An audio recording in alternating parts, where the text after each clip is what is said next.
What's up, kids? How are you doing today? It's 2021. We're still in 2021. We haven't gone back in time. We haven't jumped forward to 2022. But I've been thinking about the past. I've been thinking about a few things. I mean, I say I was thinking about the past. I wasn't actually thinking about the past. What I was doing was scrolling through Instagram, looking for people to follow. Sorry, just checking the mic is on. Yeah. Scrolling through Instagram, looking for people to follow. And, checking out new artists and checking out new artwork, and I realised that, there's a theme which still resides within my work, and it's been discussed a few times before on the podcast, that I have quite a dark style. I have a dark tone to a lot of the work I do. Some people see the work I create as quite negative, a bit pessimistic, and overall a bit horror-esque. This was a comment I got recently on my stream. Someone asked me if I create things intentionally within the horror world. There's a couple of paintings which are behind me, which you can't see, not paintings, digital drawings, and they're a little horror-y, I guess. They've got a little bit of horrific imagery in them. The t-shirt which I put up over December, it's like a severed hand with like fingers and threads going inside the skin, and yeah, I get it, right? I get that there's like a dark style to it, which kind of resides through my work. Still, I think I've mentioned this one before, is a friend of mine during when I was at college was looking through my sketchbook, and someone asked him what he was looking at, and he's like, "Oh, I'm looking at Graham's work." And they went, "Oh, well, this looks a little weird." And he's like, "Graham just makes work that makes you want to kill yourself." And I was like, yeah, basically I do, But nowadays I don't. Nowadays I feel like what I create isn't necessarily down those lines of horror, and I kind of don't like that analogy of my work. I don't like that thought of the work which I'm making being particularly dark, because I don't see it as dark. I see it as fairly uplifting. But to tell you a story of my life, this has been a trope of my life for a very long time, all the way back to year 7 type thing. So let's take you back. Let's take a journey through Graham's childhood.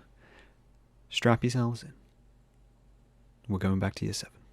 So in year 7, we were set a project. This is first year of senior school. I don't know what that is for Americans and other cultures, but in the UK, it's the first year of senior school.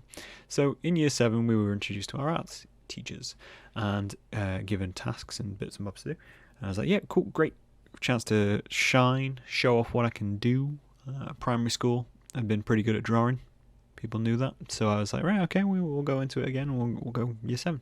Be pretty good at drawing. That's the way to do it. And then they set us a task, and I can't remember exactly the name of the task or why we were doing it, but essentially the topic or whatever it was to design an invitation. Design something which was like a birthday invite, wedding anniversary, something like that. I chose a funeral. And I didn't choose to create an invite for said funeral. Instead, I expanded that out and I created a book all about death. And I handed that in. And I think it kind of solidified for the class that, I was a little detached from whatever they thought this classroom was going to be about. It's what I do. I've done. That's a theme which has kind of continued through my work. I take whatever topic you give me, subject, and I bend it. I'll make what I want to make. I don't remember what actually inspired me to make the book. I think in the way of doing it, I thought, everyone's going to do birthdays, everyone's going to do weddings and Valentines and stuff like that, and wanting to stand out, wanting to be different and make a bit of a name for myself, I decided, hey, funerals. Those are things which they're weird celebrations in a way, because you don't really receive an invite for a funeral. It's never really anything ornate. And my view on death at the time, I'd had a relative who died, was quite vague. And it just made me want to explore it and explore what that could be. And I didn't think of it as a depressing thing. I thought it was a celebration of death.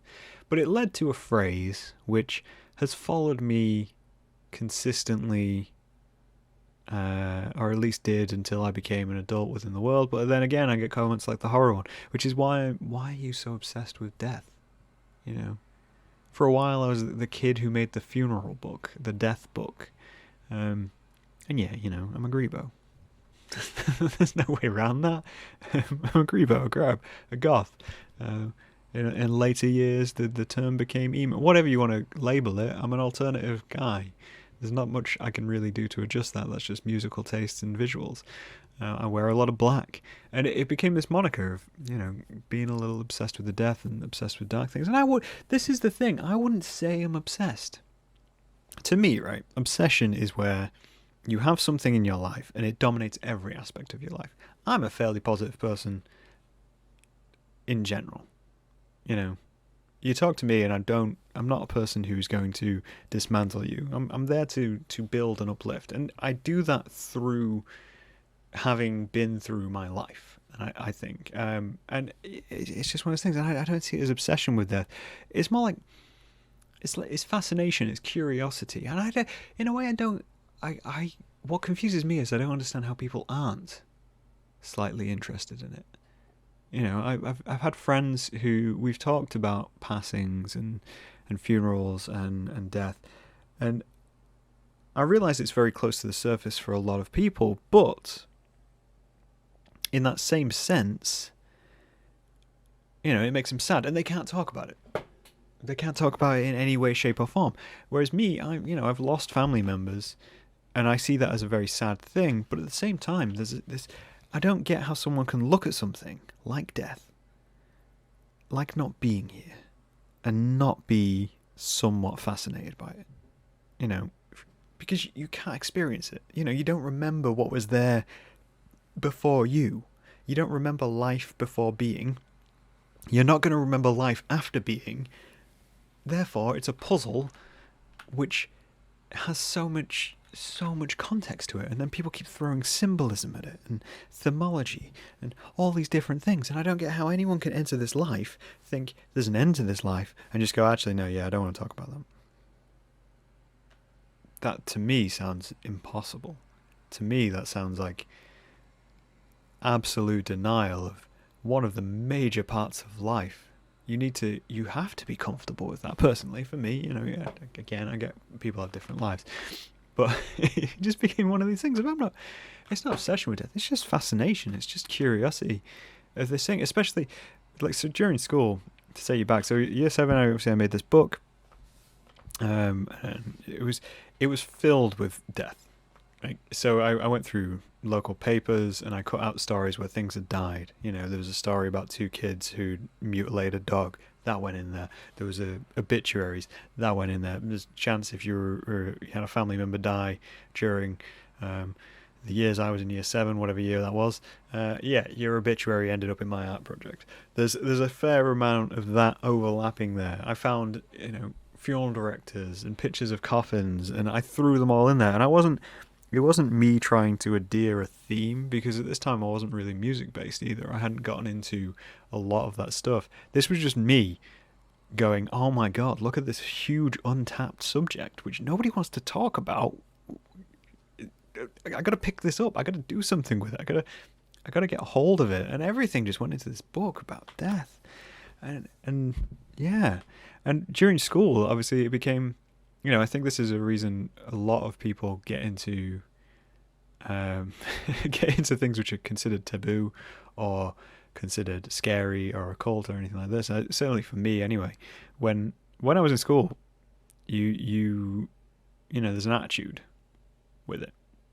It's an attitude you kind of have to embody, and you start, from my personal view, you start getting into these things because you want a way to make the people who make you feel uncomfortable. And in year 7, I found that straight away. You write a book on death when you're, how old would I have been? I can't remember how old. It's like 11, 12. And you write a book on death and your entire class sits there and looks at you and goes, "You're fucking weird." I found it. I found that foothold which made me go, hey, all right. For a long time, I've not been able to get a reaction out of any of you. I just found a way to get a reaction out of you. I just found the key to what makes you insecure, and I'm very comfortable with it. Therefore, I'm probably going to exploit that to stop you affecting me. And I did, that there's no, I don't feel like there's any shame or any, like fear in me saying that. That's what I did. I used it as a defense. I used it as a way to stop people talking to me who I didn't want to talk to me. And when they got too close, I'd make something bigger and I'd make something weirder, as to use their terminology. And again, I don't feel like this is weird. That's a word which gets thrown around a lot as well. Oh yeah, you're weird because you're into this. Like, it's not. It's really not that weird. People have been looking at this subject and this topic and all these kinds of things literally since the day that we could. Death, life, the beings and everything in between has been a conversation for humanity for our lifetimes. And it's not that we're taking pleasure in it, it's just we're unafraid to ask that question. This is something I think I brought it up with Simon Widdop when we were discussing his book. We were on about horror and the kind of people it attracts and the kind of people who are fascinated by it and being scared. And I have no interest in being scared. And I think that's why I get into curiosity and why I'm a curious person. I'm not interested in being scared, and I'm less scared of things the more I know about them. If I go to a place and I'm anxious, the more I know of the situation, the easier it is to deal with that situation. So when it comes to something which is untenable, love, death, life, all these kinds of things, the more I know about it, the more I can logic, the less it affects me. Therefore, we're no longer scared of it. It's just a thing. I think right now, so I'm, to cut a long story short, someone drove into my car back in August in 2020. And since then, I've been dealing with insurance companies and law and lawyers and all these kinds of things. That to me is scary. So I've done the most I can to learn about it so it doesn't scare me anymore. That's an anxiety-ridden situation to deal with. And in a way, death and dying are just the same as that. They're just things to be discussed and things to look upon. And as well, I think there's a lot of negative connotation with it, because of it. Especially, I think as kids, there is a fear of it. I had an interesting conversation with my dad recently. He'd been struggling with lockdown, and he basically confided in me, he's fed up. He was fed up of lockdown. He wanted to be off doing things. And I said, yeah, but there's always next year. And he's like, well, there is, but at his age, he's 60, he's like, you start to think of, I've only got so many years that I can actually go out and do these things. And that's scary. And, I feel like that's completely reasonable. For me, that was quite an interesting conversation because you obviously, as your parents, you see them fairly as undefeatable. But that, that's life view. That's end of life view. That's bringing in the end. Whereas as a kid, you feel fairly invincible. You think life lasts forever. You're 9-10 years old. You look at your parents and go, "What are you like? You must be like 200 years old. You've lived forever. You've done all these things. Oh, life is so long. We'll be fine." And then you're 20 years down the line, nearly turning 30, and you start thinking, "Oh shit. Oh dear, life has an end." And then some people panic at that age. But as kids, it's a scary subject. That whole idea is uncomprehendable. And probably why I got into it. At a time when you're insecure about everything, you're insecure about the world around you, the people around you. You keep getting threatened, or I did in my case. The whole idea of death seems quite comforting. It's an ideal which scares everybody else, but you can look into and say, hey, I'm completely comfortable with this. Also, things just stopping when my life sucks. That's a fairly easy aspect to go into. My mum still worries about me being so closely connected with the subject and the themes and the topics. She vividly told me one day she kept having nightmares that she'd come downstairs in her house and find me hanging in the bathroom. And you hear that and I'm like, okay, that seems like an overreaction. And then I look back at my work and I go, yes, from the outside, actually, I get it. From the outside, I completely understand it. And it's the same when people get into music, and they see a lot of the symbolism and the ideology. I got thinking about this the other day. I was listening to Good Charlotte's, I think it's Chronicles of Life and Death album, and I was listening to that, and there's a song in that called Hold On. I think it's called Hold On. And it's all about preventing suicide. It's all about keeping living. That if you feel like you're at your edge, the lyrics are hold on if you feel like letting go. That is a song on an album which is the Chronicles of Life and Dead. If you don't know anything about Good Charlotte, they're pop punk, but the symbolism and imagery they use is very gothic. It's very death. It's very romantic goth. So you kind of look at it, and as a outsider who's never really been involved in that kind of subject matter, you would look at it and you go, "Oh no, this is just full of depressing music, and it's all about killing yourself." And I completely understand that. I completely understand where you'd come from, but you got to give the time of day to it to understand what it's on about. The same with Marilyn Manson. He's probably the biggest poster boy of my generation for things like this, associated with all kinds of things. People keep trying to label things to him. But when you actually listen to the content of the songs, none of it's about taking your own life. Most of it's about taking control of your life, taking control of the things around you, and helping you understand that the people around you are reacting in the way they are, as I just kind of said, because they don't understand it. And obviously that's combined with a lot of aggression and progression within songs. I mean, even now, like I had one of my t-shirts on my website is the Drink Coffee, Get Fucked, Die Young t-shirt. It makes me think a lot of I'm quite proud of that t-shirt because it embodies a lot of layers of concept, even though it is fairly overtly dark. The image is a skull made of coffee, and you can kind of look at it and go, okay. And then the great thing about that t-shirt is that when you sit, depending on the back size of your chair, depends what message you get. And that's, work evolves, people evolve. I guess I don't even know why I started recording this. I got thinking about it. I was looking at an artist who makes things. She makes taxidermy animals into religious icons, and I thought that was really interesting. And I started looking at it thinking, this is the kind of stuff where, the people I'd gone to class with would sit and say, why are you so fucking weird, and why are you doing this? And I'm like, well, maybe it's not me being weird. Maybe it's just your discomfort with the subject matter. Also, it's not obsession. It's not me wanting to die or anything like that. It's just me trying to understand that one aspect of life which everyone seemed to be ignoring at the time, and formatting it into a better use. Artists and bands evolve over time. I always find that interesting, of listening to music and listening to a lot of the bands I listened to when I was younger, seeing how they evolved as musicians and artists.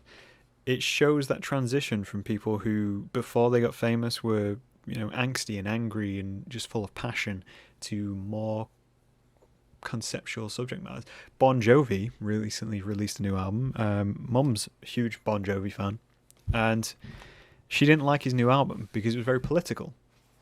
And I said to her, well, that's interesting because you like all his other work. And she's like, yeah, because the other work is about his life. It's about day to day. It's about, love, happiness, enjoying yourself, or his old country and all this kind of stuff. And very, very surface level stuff, but stuff everyone can relate to. Whereas when he went more political with it, it's a lot of American politics, which my mum can't relate to. So she listened to it and said, well, this isn't for me. This isn't something which I can relate to.